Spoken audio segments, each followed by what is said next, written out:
Hey everyone, welcome back to my channel. Today I'm going to share with you 3 of my favorite sandwich recipes that I make all the time and that are very loved generally around people. People generally love these recipes, so hopefully you will too. So we're going to make my red pepper hummus and chuck that on some bread. We're going to make a chickpea tuna spread, and we are going to make my version of a reuben sandwich that has smoked tofu and a special ingredient that you'll see once we do the recipes. So without further ado, let's start cooking. Well, we're not really going to do much cooking. Without further ado, let's get started. The first sandwich is going to be the tuna one, for which we're going to make a tuna-free chickpea spread. So first of all, take 1 stalk of celery and you want to blitz that in the food processor until it is finely minced. Now we are going to take the chickpeas from 1 can and add it into our food processor, along with 1/2 to 1 teaspoon of salt, depending on your taste. Just see what you like. I'm going to use 1 teaspoon of dill, which is optional, but I quite like dill in here. You'll need 2 teaspoons of mustard, as well as 2 teaspoons of liquid sweetener of choice. I'm using Clark's Golden Brown Syrup because it's cheap. Add 1 tablespoon of apple cider vinegar. This will add a little bit of extra tang. 1 nori sheet that has been cut up very finely, and 1/4 of a cup of plain soy yogurt to add some creaminess. And then you just want to blitz this all together, but you want to make sure it's not being blitzed too long, because it's nice when there are some chunks still left in the tuna spread.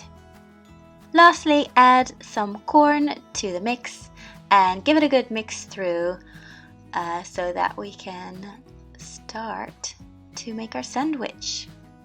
Now we're ready to assemble our sandwich. So I've got this super yummy bread from the Whole Foods here that just has simple ingredients, and I like to put a nice thick layer of the tuna spread on there, along with some lettuce for a little bit of crunch, and that's it.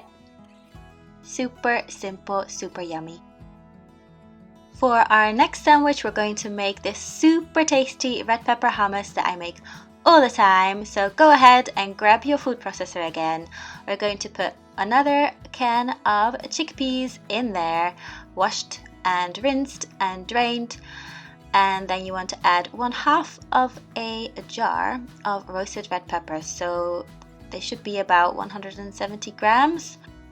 Next we'll need 1/4 of a cup of tahini, 1/2 to 1 teaspoon of salt, again depending on your taste, 1 to 2 tablespoons of lemon juice, depending on how zesty you like it. I always like to use 2, and 1 clove of garlic that has been minced. And then put the lid on the food processor and blend away until everything is completely smooth.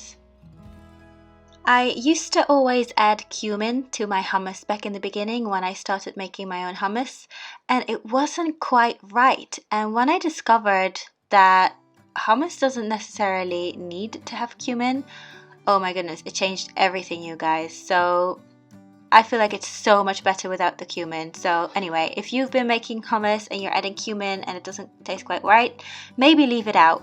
But of course, it's just all personal preference.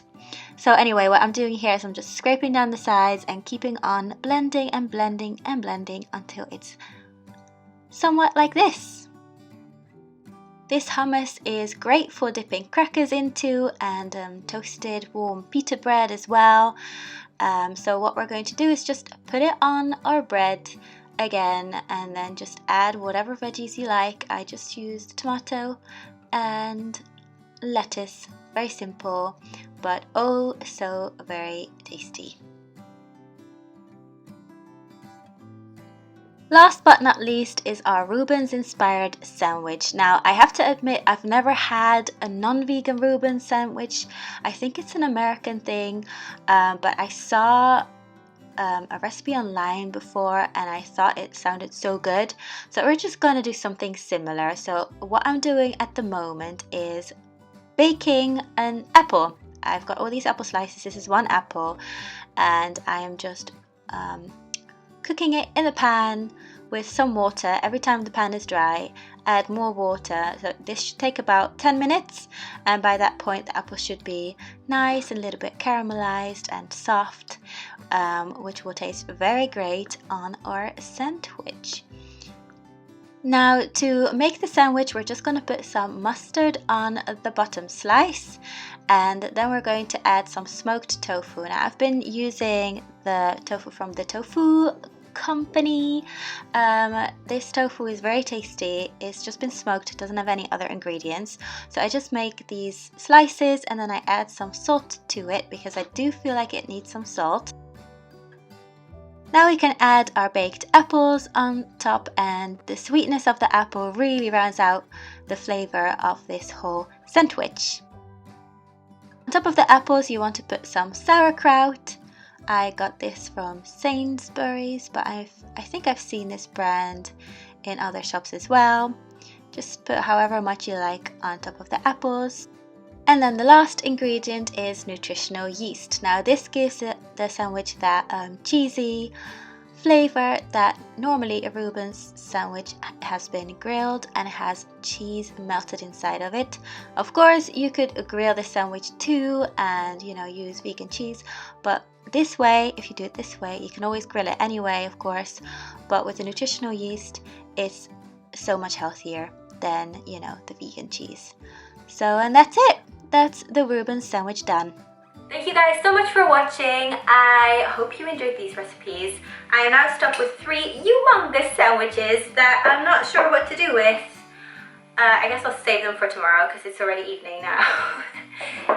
Anyway, please give this video a thumbs up if you enjoyed it and comment below what your favorite is of these, or if you have a different kind of vegan sandwich that you like to make, share it with us all. I'll see you guys next week.